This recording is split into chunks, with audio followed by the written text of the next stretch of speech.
दृष्टि पलटनो कठिन है जो कहूं बदली जाए। श्री गुरु प्रताप पद पाई बल भजनहि हाथ बिकाई।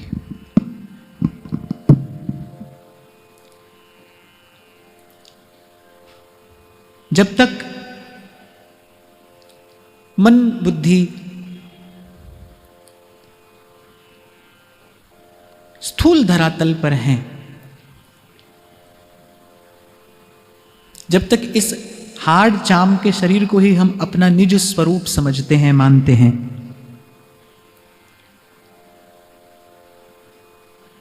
तब तक इन आंखों से स्थूल का ही दर्शन होता है और इस मन से स्थूल का ही अनुभव होता है। और यहां श्री नागरीदास जी कह रहे हैं दृष्टि पलटनो कठिन है। दृष्टि पलटना अर्थात जब संसार का दर्शन न होकर संसार को बनाने वाले, रचाने वाले का अनुभव हो। हम कई बार चर्चा करते हैं कि संत भी देखो इसी संसार में ही रहता है। संत के रहने के लिए कोई न्यारा संसार तो भगवान बनाते नहीं, वो भी इसी संसार में रहता है। पर उसके रहने और हमारे रहने में भेद क्या है? हम कभी सुखी रहते हैं, कभी दुखी रहते हैं। संत न सुखी रहता है न दुखी रहता है, संत आनंद में रहता है। आप ध्यान से सुनना, मैंने ये नहीं कहा संत सदा सुखी रहता है। सदा सुख जैसी कोई स्थिति नहीं है। जहां सुख है वहां दुख होगा ही होगा। जैसे एक सिक्के के दो पक्ष होते हैं ना, दो पहलू, पर एक समय में दिखाई एक ही पड़ता है। जितना यह सत्य है कि एक समय में सिक्के के एक ही पक्ष का दर्शन होता है, उतना ही सत्य यह भी है कि उसी के ठीक पीछे दूसरा पक्ष भी खड़ा है। इसलिए कई बार आपको निवेदन किया जाता है कि भाई दुख से छूटने का प्रयास तो हमने सदा किया, पर क्या कभी सुख से भी छूटने का प्रयास किया? क्योंकि बांधा तो हमें सुख ने भी है, दुख ने भी बांधा है, सुख ने भी बांधा है। लेकिन दुख से छूटने का, दुख से बचने का, दुख से भागने का प्रयास हम सदा से करते आए, पर कभी सफल नहीं हुए। क्योंकि बांधा तो हमें सुख ने भी है और सुख से छूटने की हमने कभी चेष्टा नहीं की। और जो बांधे वो एक प्रकार से है तो भाई दुखी। और मैं तो आपको सदा ही कहता हूं संसार का दुख तो दुख है ही, पर संसार का सुख भी दुख ही है। ज्ञान की दृष्टि से देखने पर, सत्य की दृष्टि से देखने पर खबर पड़ती है कि भाई ये दुख भी दुख है, सुख भी दुख है। इसीलिए तो कहा दुखालयम अशाश्वतम, नानक दुखिया सब संसार दुखी है, यहां पर सुख नहीं है। तो संत न सुखी रहता है न दुखी रहता है, संत आनंद में रहता है। और किसी संत से पूछो ना कि भाई ये आनंद कहां है? आप इस संसार में रहते हुए इस प्रकार आनंद में कैसे रहते हैं? ये आनंद है कहां, किस प्रकार मिलता है? तो लगभग सभी संतों की वाणी में एक ही उत्तर मिलता है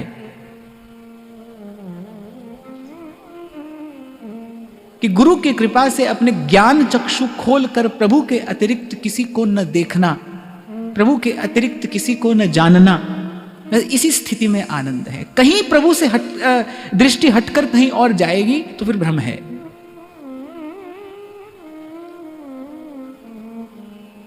महाभारत के उस युद्ध क्षेत्र में अर्जुन ने श्री कृष्ण से कहा कि केशव मेरा रथ दोनों सेनाओं के मध्य में ले चलिए। श्री कृष्ण ले आए। जब तक अर्जुन श्री कृष्ण को देख रहे थे, श्री कृष्ण सारथी के स्थान पर बैठे हैं, जब तक अर्जुन श्री कृष्ण को देख रहे थे तब तक बिल्कुल स्वस्थ थे, ओज और तेज से भरे थे, गांडीवधारी। लेकिन जैसे ही श्री ठाकुर जी ने कहा अर्जुन एक बार सामने खड़ी सेना पर दृष्टि डाल, ठाकुर जी की बात मानकर अर्जुन ने जैसे ही उस सेना पर दृष्टि डाली अर्थात ठाकुर जी से दृष्टि हटी। जैसे ही श्री कृष्ण से दृष्टि हटी और अर्जुन ने सामने खड़ी सेना पर दृष्टि डाली, क्या हुआ? अर्जुन का चित्त मोहग्रस्त हो गया। ये भी भूल गए कि मैं यहां पर क्यों आया हूं। मैं तो कई बार विचार करता हूं कि अर्जुन कुछ उस स्थिति से अनजान थोड़ी थे, वो जानते ही तो थे कि भाई किस किस से लड़ना होगा, मुझे सामने सेना में कौन कौन होगा। अर्जुन ये बात पहले से जानते ही थे, पर चले तो बड़े उत्साह में भरकर थे। लेकिन जैसे ही युद्ध के मैदान में आए वो चित्त की स्थिति बदल गई। क्यों बदली? श्री कृष्ण से दृष्टि हटी और कौरव सेना पर दृष्टि पड़ी। तो संत इस प्रकार से आपको मुझे समझाने का प्रयास करते हैं, भाई जब तक प्रभु पर दृष्टि रहे तब तक तो खूब आनंद है, तब तक तो आनंद ही आनंद है। प्रभु पर दृष्टि हो तो फिर आनंद ही आनंद है। जिसकी प्रभु पर दृष्टि है वो तो कहता है तेरे फूलों से भी प्यार, तेरे कांटों से भी प्यार। जिसकी फूल पर दृष्टि होगी वो कांटे से घबराएगा, जो केवल फूल चाहेगा वो कांटे से घबराएगा। लेकिन जिसकी दृष्टि फूल पर ना होकर उस फूल के रचनाकार पर होगी, वो कहेगा तेरे फूलों से भी प्यार और तेरे कांटों से भी प्यार। और आप थोड़ा इस बात का अनुभव करें, अपने स्वयं के जीवन में करें कि आजीवन इसी सुख और दुख के झूले में ही तो हम झूलते रहते हैं। और मैं ये सोचता हूं कि भाई झूले में झूलना अच्छा लगता है पर थोड़ी देर के लिए, बहुत देर के लिए नहीं। झूला झूलना अच्छा लगता है पर थोड़ी देर के लिए। पर आपको और मुझे तो जन्म जन्म से ये झूला मिला है झूलने के लिए, कभी सुख कभी दुख, कभी ऊपर कभी नीचे, कभी खोना कभी पाना।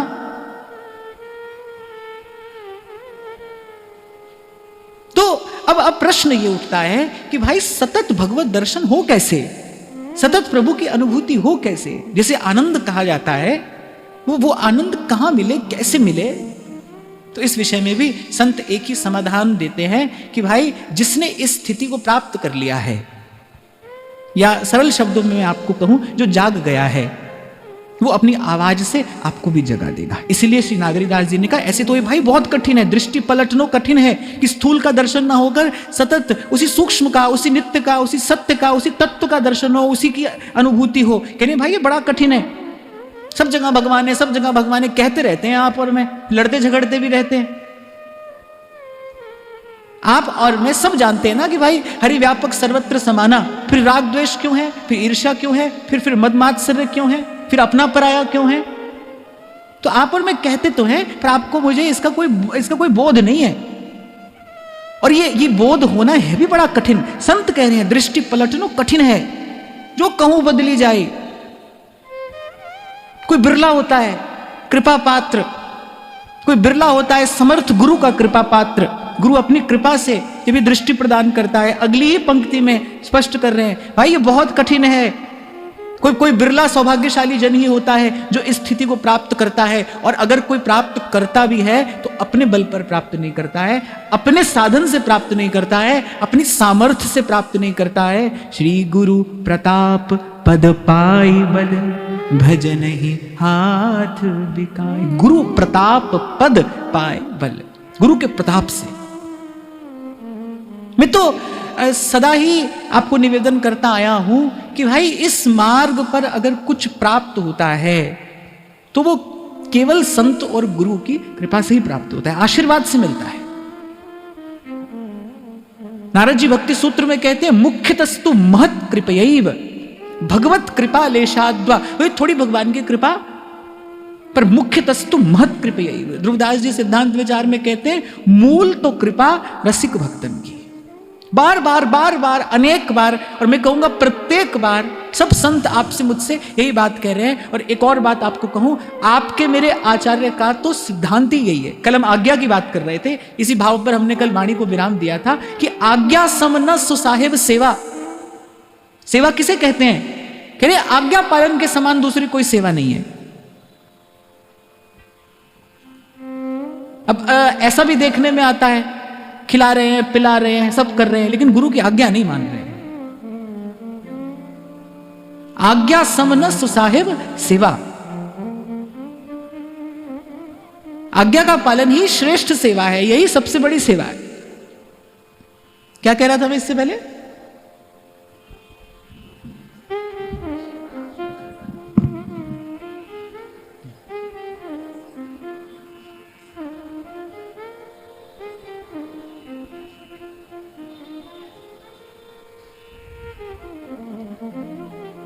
मैंने इसलिए पूछा कि आज जाने क्यों मुझे लग रहा था कि आप ध्यान से सावधान होकर सुन नहीं रहे हैं, इसलिए पूछा मैंने आपसे क्या कह रहा था मैं।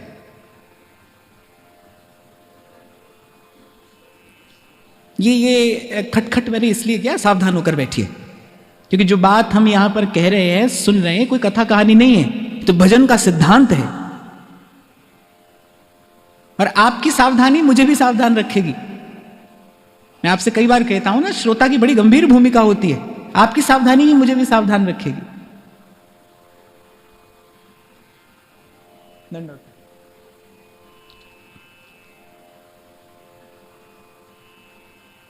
तो कह रहे थोड़ी भगवान की कृपा, पर मुख्य तस्तु महत कृपया। और मैं ये कह रहा था, सब संत एक ही बात कह रहे हैं, और हमारे आचार्य का तो सिद्धांत ही है। मैं आपसे ये कह रहा था, याद आ गया?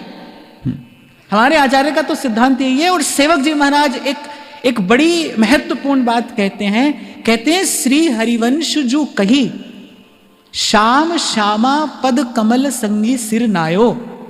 और फिर कहते हैं ते न वचन मानत गुरुद्रोही, निस्दिन करत आपनो भायो। बोले अपनी मनमानी कर रहे हैं, अपने तरीके से ठाकुर जी की सेवा भी करते हैं। कुछ लोग मैंने देखा सेवा में भी मनमानी करते हैं, न समय का विचार है, न ऋतु का विचार है, न काल का विचार है, मनमानी सेवा कर रहे हैं, भाव के नाम पर कुछ भी करते हैं।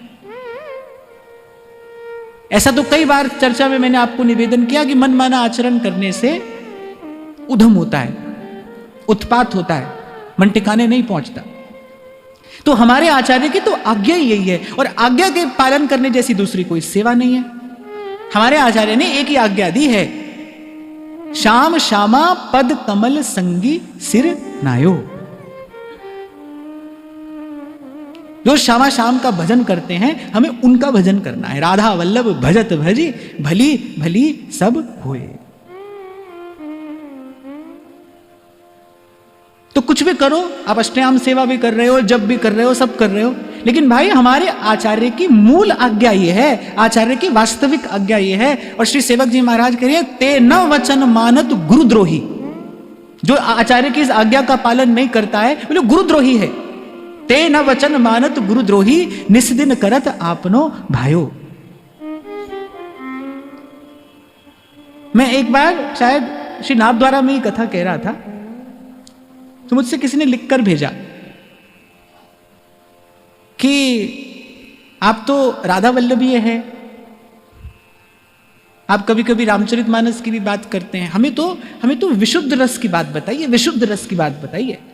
मैंने उनके शब्दों में, उनके वाक्यों में कुछ रुक्षता थी, वो किसी और भाव से मुझे ये बात कह रहे थे। तो मैंने कहा भाई मैं तो सब संतों का यश गाता हूं और अंत तक गाऊंगा। क्यों? ये मेरा मनमाना भाव नहीं है, ये मेरे आचार्य की आज्ञा है। हित हरिवंश जू कही, श्याम श्यामा पद कमल संगी सिर नायो। ये हमारे आचार्य की आज्ञा है। आज भी किसी ने पूछा कि व्यास जी एक स्थान पर लिखते हैं संत सभई गुरुदेव है व्यास ही है प्रतीत, और दूसरे स्थान पर लिखते हैं और अनेक सुभक्त सो नाहिन मेरो काम। ये विरोधाभास समझ में नहीं आया। इसमें कोई विरोधाभास नहीं है। जहां व्यास जी ने कहा संत सभई गुरुदेव है, वहां व्यास जी ये कह रहे हैं कि भाई सब संतों में एक ही गुरु तत्व कार्य कर रहा है, इसीलिए संतों में भेद बुद्धि करके किसी को छोटा या बड़ा समझने जैसी अवज्ञा अवहेलना नहीं करनी चाहिए। और जब व्यास जी कहते हैं और अनेक सुभक्त सो नाहिन मेरो काम, तो इसको समझने में भी कोई कठिनाई नहीं है। एक स्थान तक मान लीजिए 4 रास्ते जाते हैं, एक स्थान तक 4 मार्ग जाते हैं, पर भाई आपकी और मेरी सामर्थ्य तो चारों पर एक साथ चलने की नहीं है ना। आपको और मुझे तो उस स्थान पर पहुंचने के लिए कोई एक मार्ग चुनना पड़ेगा ना। सब संतों ने प्रभु तक पहुंचने का ही मार्ग बताया है, पर यह तो जीव की अल्प सामर्थ्य है। संप्रदाय की रचना भी केवल इसीलिए है। संप्रदाय लड़ने झगड़ने के लिए नहीं होता है। संप्रदाय मैं बड़ा हूं और कोई और छोटा है इसलिए भी नहीं है। जीव की सामर्थ्य अल्प है। अरे आंख 2 है तो भी दृष्टि तो हमारी एक है ना। हमारी सामर्थ्य अल्प है, इसीलिए हमारे लिए अच्छा यह है कि कोई एक मार्ग पकड़कर और उस पर पूर्ण निष्ठा से चले, तभी हमारी भजन भाव में उन्नति भी संभव है और तभी हम कहीं अपने लक्ष्य गंतव्य के निकट भी पहुंच सकते हैं। तो इन बातों में कहीं कोई विरोधाभास नहीं है। संत सभई गुरुदेव है, इसमें तो कोई अन्यथा भाव लाना ही नहीं चाहिए। अभी पिछले ही सत्र में हम इस बात पर चर्चा कर रहे थे, गुरु क्या होता है? हाथ पैर गुरु होते हैं, आंख नाक कान गुरु होता है क्या? देह गुरु होता है? देह गुरु नहीं होता है भाई। यही बात कबीर जी चेता कर कहते हैं, गुरु को मानुष जानते ते नर कहिए अंध। वो अंधे हैं जो गुरु को मनुष्य जानते हैं।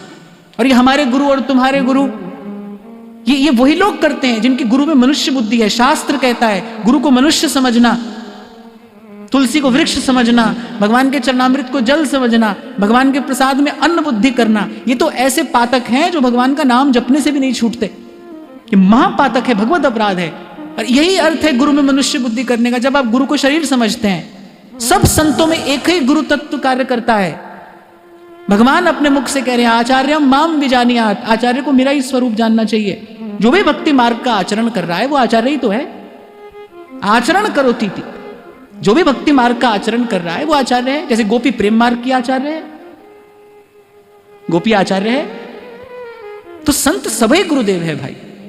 हमारे मन में किसी की भी संत के प्रति कुछ अवज्ञा अवहेलना का भाव न आए, क्योंकि आध्यात्मिक उन्नति के लिए यह अत्यंत आवश्यक है।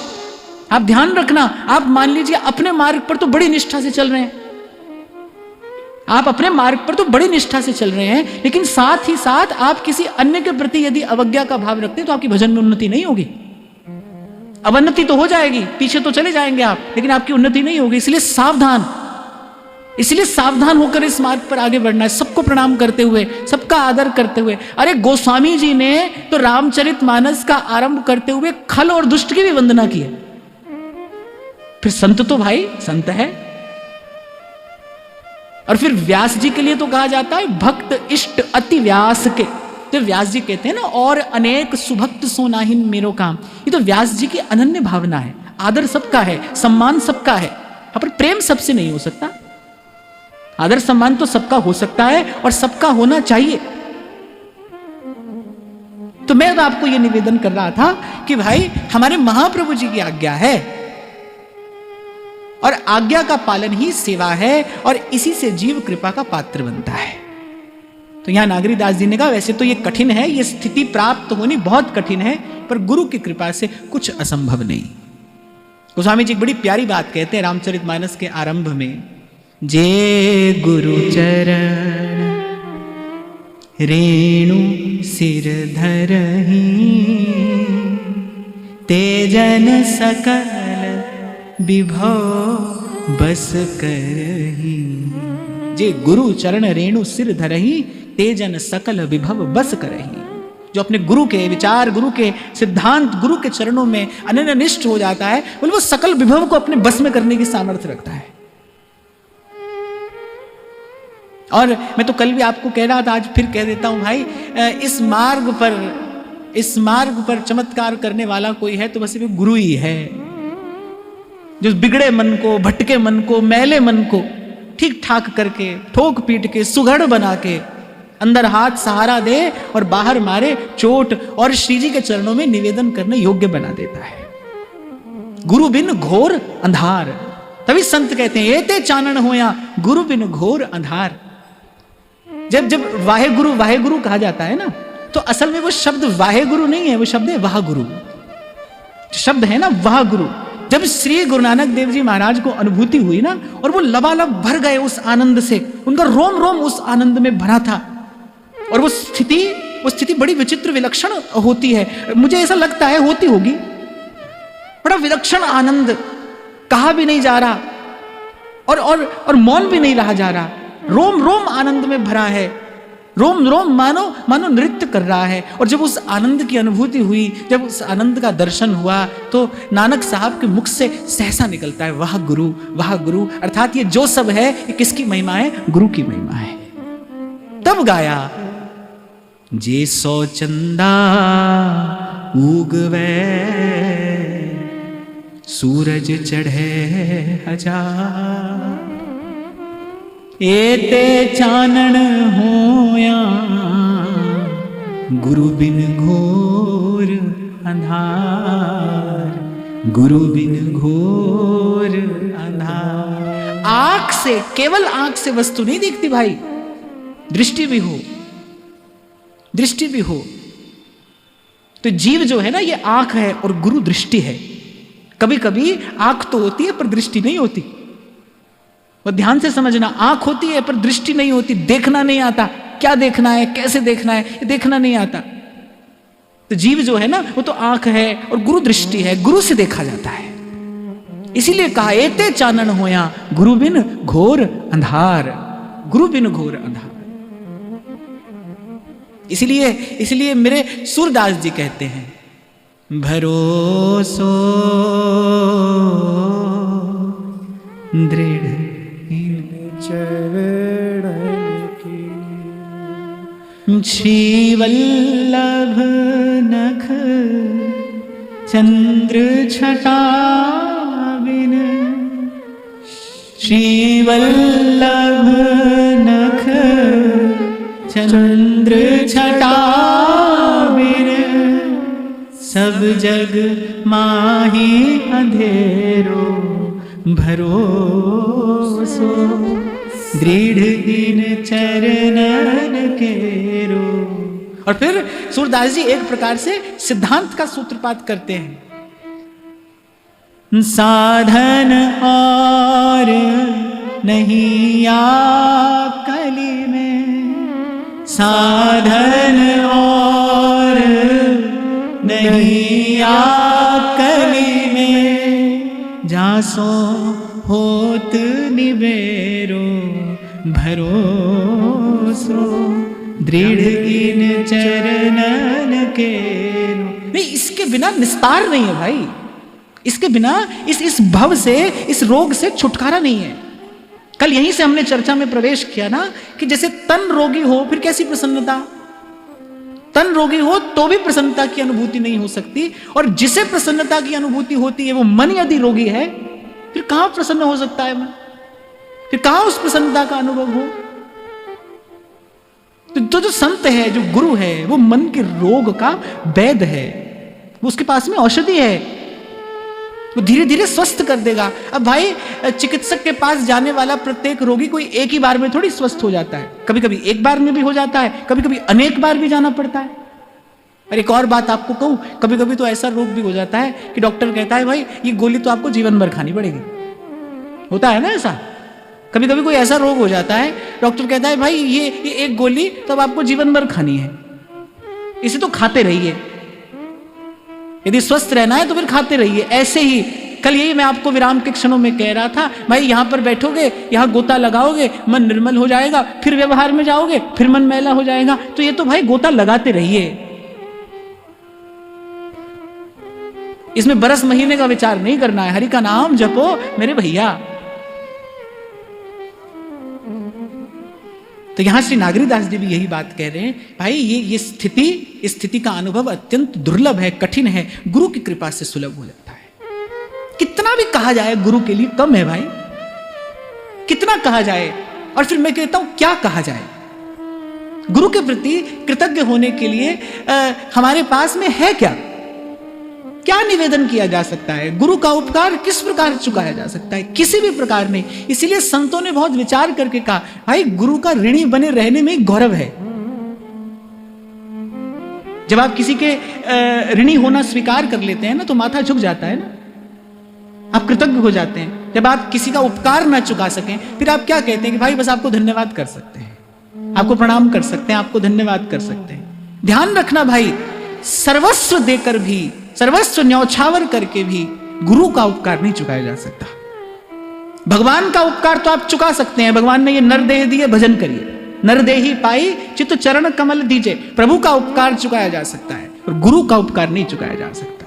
इसीलिए कबीर साहब कहते हैं, ये तन विष की बेलरी, गुरु अमृत की खां, शीश दिए जो गुरु मिले तो भी सस्ता जान। इससे अधिक और क्या कह सकते हैं संत कि सहजबाई कहती हैं, राम तजू पै गुरु ना बिसार। राम तजू, कोई ऐसी स्थिति आए तो हम छोड़ सकते हैं, राम तजू पै गुरु ना बिसारो, गुरु के संग हरि को न निहार।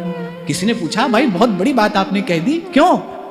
तो सहजो भाई कहती, मैंने विचार के कहा, हरि तो कुटुंब जाल में घेरी, हरि तो कुटुंब जाल में घेरी, गुरु ने काटी ममता मेरी, गुरु ने काटी ममता मेरी। देखो प्रभु ने संसार रचाया,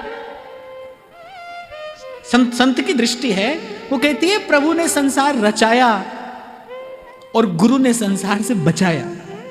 हरि ने 5 चोर दिए साथा, हरि ने 5 चोर दिए साथा, गुरु ने दई बचाए अनाथा, गुरु ने दई बचाए अनाथा। चरण दास है सहजो दासी, चरण दास है सहजो दासी, तुम रक्षक पूरण अविनाशी, राम तजो है गुरु न विसार। और श्री सेवक वाणी में एक वाक्य ऐसा मिलता है जो आपको समग्र भक्ति साहित्य में ढूंढने पर नहीं मिलेगा, जहां सेवक जी महाराज कहते हैं, जो हरि नाम जगत शिरोमणि, सो वंश बिना कबहू नहीं लई। श्री नागरीदास जी तो एक स्थान पर कहते हैं, जहां हरिवंश बिमल जस नाही, कह रहे विद्यमान होए मोहन प्यारे, तो मेरे चित्त ना खटाई। हमको अगर ठाकुर का दर्शन भी करना है ना, तो अपने गुरु की ओट से करना है। उसी ने दिखाया है भाई, उसी ने बताया है। वो तो पहले भी था, आज भी है और आगे भी रहेगा। वस्तु तो नित्य है, सत्य है, शाश्वत है, सनातन है, और जीव भी वैसा ही है, नित्य सत्य। प्रभु तो कल भी हमारे हृदय मंदिर में ही थे, पर किसी ने आकर बताया। मैंने कहा ना, भगवान ने संसार रचाया और गुरु ने संसार से बचाया। हरि ने 5 चोर दिए साथा। जीव जन्म लेता है काम, क्रोध, लोभ, मोह, अहंकार, इन 5 विकारों के साथ। अविद्या, अस्मिता, राग, द्वेष, अभिनिवेश, ये 5 भय जीव के साथ लगे हैं, ये 5 क्लेश जीव के साथ लगे हैं। गुरु ने लई बचाए अनाथा।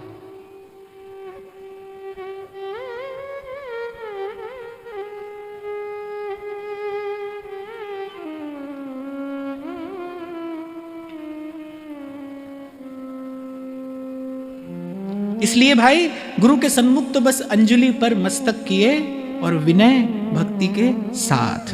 मैं तो आपको यही कहकर आगे बढ़ूं कि प्रभु की कृपा से ये दुर्लभ नर देह मिला, और असीम कृपा से यदि संत सदगुरु मिल गया है, फिर कोई और विचार न करिए। सकल सयानप छाड़ भज, दुर्लभ है यह बार। अपने आप को ही न्यौछावर किया जाता है गुरु पर। संसार की किसी वस्तु से गुरु की सेवा नहीं हो सकती भाई। मैं सरल करके आपको निवेदन कर दूं, सारी बात का, सारी चर्चा का सार, कि संसार की किसी वस्तु से गुरु की सेवा नहीं हो सकती।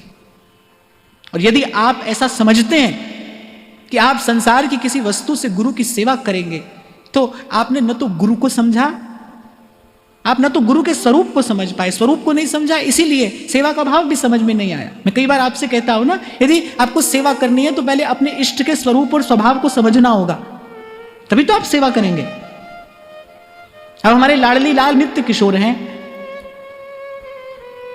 अब आप इनके लिए चांदी का झुंझुना ले आइए। आप कहेंगे हम तो बड़े प्रेम से लाए, ठीक है, आप प्रेम से लाए, अच्छी बात है, पर ये श्री ठाकुर जी के स्वरूप के अनुरूप भेंट नहीं है। इष्ट की सेवा करने के लिए पहले उसके स्वरूप का, उसके स्वभाव का ज्ञान हो। तो जब आप समझते हैं ना कि गुरु की सेवा इस वस्तु से कर ले, इस वस्तु से कर ले, तब गुरु के स्वरूप को समझा ही नहीं। संसार की वस्तु से गुरु की सेवा नहीं होती। अपने आप को न्यौछावर करके गुरु की सेवा की जाती है, स्वयं को न्यौछावर करके। कई बार मैं आपसे कहता हूं भाई, गुरु ने जो दिया है वो उसका प्राण है, और प्राणों का मोल, प्राणों की न्यौछावर तो प्राण ही होते हैं, उससे कम कुछ नहीं। कहते हैं जब उन संत ने श्री मीराबाई सा के हाथ में गिरधर गोपाल का विग्रह पधराया,